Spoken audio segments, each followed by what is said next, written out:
टूटते हैं हौसले उनके, टूटते हैं हौसले उनके जिनके हौसले बेजान होते हैं, जिनके हौसले बेजान होते हैं। और उन युवाओं के हौसलों को सत सत नमन है जो देश के लिए कुर्बान होते हैं। सदन की गरिमामयी उपस्थिति को प्रणाम करते हुए मां भगवती को मेरा नमन। मंचस्थ महानुभाव एवं हमारे सामने नवीन आकार लेती हुई करुणा शक्ति, मैं दिए गए विषय राजनीति में राजनीति विकास में युवाओं की भूमिका पर अपने वक्तव्य हेतु प्रस्तुत हूं। माननीय अध्यक्ष महोदय, जब हम बात करते हैं युवा की, तो युवा होता क्या है? युवा अर्थात यु का अर्थ होता है युग और वा का अर्थ होता है वाहक, यानी कि जो अपने इस युग का वाहक होता है वो होता है युवा। और युवा के पास में एक ऐसी सकारात्मक ऊर्जा है कि जो हमारे देश के किसी भी क्षेत्र में लगाई जाएगी विकास के लिए, तो निश्चित ही भारत विश्व गुरु के पद पर पुनः प्रतिष्ठित होगा। और जहां तक बात है राजनीति की, तो आप राजनीति किसे मानते हैं कि जब आप कुर्ता पैजामा पहन करके चुनाव लड़ेंगे वही राजनीति है? नहीं, मैं आपको इस दिग्भ्रम से बाहर लाना चाहता हूं।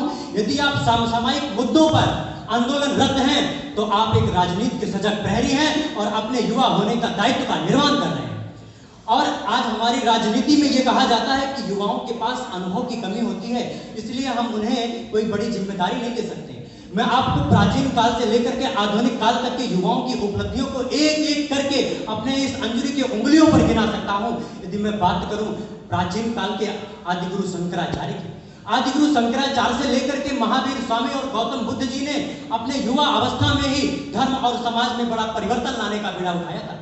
यदि मैं बात करूं मगध के साम्राज्य में आचार्य कौटिल्य की, तो उन्होंने मगध की जनता को नंद वंश के शासन से मुक्ति दिलाने के लिए एक युवा व्यक्ति चंद्रगुप्त को साधन बनाया था और वहां की जनता को मुक्ति दिलाया था। यदि मैं बात करूं आधुनिक काल में टीपू सुल्तान, महारानी लक्ष्मीबाई, तात्या टोपे, खुदीराम बोस, चंद्रशेखर आजाद, मंगल पांडे जैसे उन तमाम क्रांतिकारी वीरों की जिन्होंने हंसते हंसते फांसी के फंदे को स्वीकार किया और भारत की आजादी में अपना अहम योगदान दिया।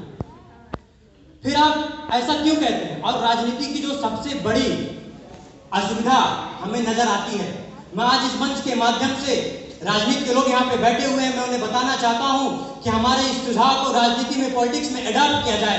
सबसे पहले यदि कोई समूह गय का कर्मचारी है तो उसकी रिटायरमेंट की व्यवस्था है, जिले को चलाने वाला है उसकी रिटायरमेंट की व्यवस्था है, तो राजनीति में रिटायरमेंट की व्यवस्था क्यों नहीं है? इसे तत्काल लाया जाए, राजनीति में रिटायरमेंट की व्यवस्था की जाए और जो लोग सत्ता चलाने के काबिल नहीं है उनको हटाया जाए और हमारे सामने जो इस भारत को सशक्त बना सकते हैं इन युवाओं को राजनीति में लाया जाए और उन्हें एक अवसर दिया जाए। इसके साथ साथ में राजनीति की जो सबसे बड़ी अव्यवस्था है वो ये है कि राजनीति आपके पास में विरासत के रूप में होनी चाहिए, आपके पास पैसा होना चाहिए। यदि आपके पास पैसा नहीं है तो आप राजनीति में नहीं आ सकते। ये व्यवस्था खत्म किया जाए और लोग अगर अपना प्रोफेशन छोड़ करके राजनीति में जुड़ना चाहते हैं तो उसमें इंस्टीट्यूशनल जीविकोपार्जन की व्यवस्था की जाए। और इसके साथ साथ एक चीज और मैं बताना चाहूंगा, समय का तकाजा मुझे है, शायद समय पूरा हो चुका है। बहुत छोटी सी बात, हमें ये सिखाया जाता है कि हमारा जो डेमोक्रेसी है, गणतंत्र है, ये पश्चिम से आया है, लेकिन हमारे ही 2000 वर्ष पूर्व महर्षि कालिदास जी ने एक अभिज्ञान शाकुंतलम की रचना की और समय नहीं है इसलिए मैं डिटेल में नहीं जाऊंगा। होता क्या है कि प्रेग्नेंट लेडी को लेकर के माता गौतमी उनके द्वार पर जाती है और बाहर खड़े उस प्रहरी से पूछती है क्या ये महाराज दुष्यंत का महल है? वो कहता है हाँ ये महाराज दुष्यंत का महल है। वो कहती है क्या मैं महाराज दुष्यंत से मिल सकती हूँ? वो एक वाक्य बोलता है जो शायद हमारे साथ साथ आपका भी दिल छू ले। संस्कृत में एक वाक्य है कि अविष्ट मोयम लोकतंत्रस्य सर्वाधिकारा। इंग्लिश ट्रांसलेट है this is your continuous constitutional right to meet your emperor any time. आप घंटा बजाइए सोता हुआ दुष्यंत अपने महल से निकल के बाहर आएगा। लेकिन आज भारतीय राजनीति की विडंबना ये है कि हमारे द्वारा चुना गया सांसद, विधायक, राजनेता, उससे मिलने के लिए हमें किसी न किसी उनके सहयोगी की आवश्यकता पड़ती है, उनके किसी सहयोगी का सहारा लेना पड़ता है, तब हम मिल पाते हैं। हमें राजनीति के शुद्धता को, पारदर्शिता को बदलना होगा। इसी के साथ मैं अपनी बाणी को विराम देना चाहूंगा।